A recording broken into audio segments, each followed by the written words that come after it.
back to the Lawson Show.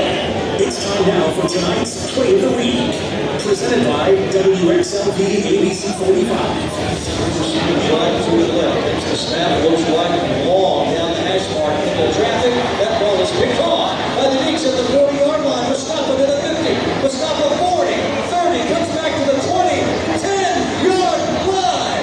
Marilyn Mustafa comes up with a pick, and for the second week in a row, the Wake Forest defense stands tall to start the game. Okay, there you have tonight's WXLV ABC 45 Play of the Week, brought to you by ABC 45 News, giving you more coverage and dedication to what matters to you, and no wait weather with Jonathan Wentz.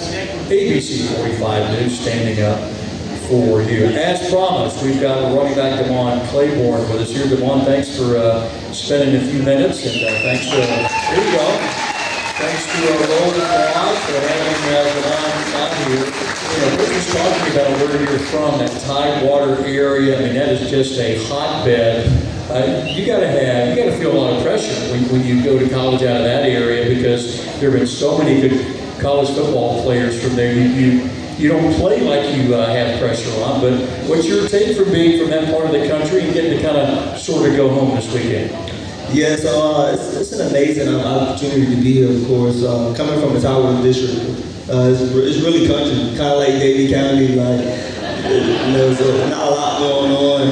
But yeah, just to be one of the guys to come out of that area, to be able to play high-level Division I football and to do it, at a unique pace and speed is amazing. So yeah, it's just a great opportunity. Larry and I love it when you come into the game, because you've got that little wiggle and that little burst of speed, because you have to be ready for you to go the distance, right? And I know in the back of your mind, you're probably thinking every time you touch the ball, maybe this is the time I go. Yeah, absolutely.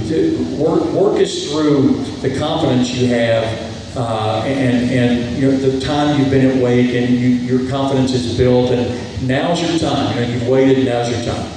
Yeah, so when it comes to having that confidence, it's really just preparation. Believing in my O-line up front, the big boys, those guys help me get through those challenging times. And then also being able to come to work every day. I call it with guys like Tate and Justice. They make my job easier, just being the motivation to help me get through a barrier if I'm having a bad practice, or even in the game if I make the wrong cut, just having those guys come get in my ear and say, bro, next play. You know what I'm saying? So having those guys being around me and definitely uplifting me has been helping my confidence a lot. Justice Lawson, the guy that when we talked to him a couple of weeks ago, he was talking about, now that he's older, he's been around, he's kind of an elder statesman, if you will. Tell us about him and what he means to that running back room. Yeah, he means a lot. When he got hurt this week at practice, it was like 2 days before the game, and so it was really fast. And I remember him just coming up to me like, y'all are ready. You and Tate, y'all been working all offseason for this. So go seize the moment, go make an opportunity, and go make a play. And we made a couple plays. He's a big part of our team, and we really do love Justice. When you knew that Justice wouldn't play, did you and Tate have conversations about the game that was coming up? And of course, Coach Lawson, Coach Ruggiero, they like to split backs, and Tate was going to get his carries, you were going to get yours. Did you talk through what was about to happen with Justice out? Yeah, me and Tate had conversations.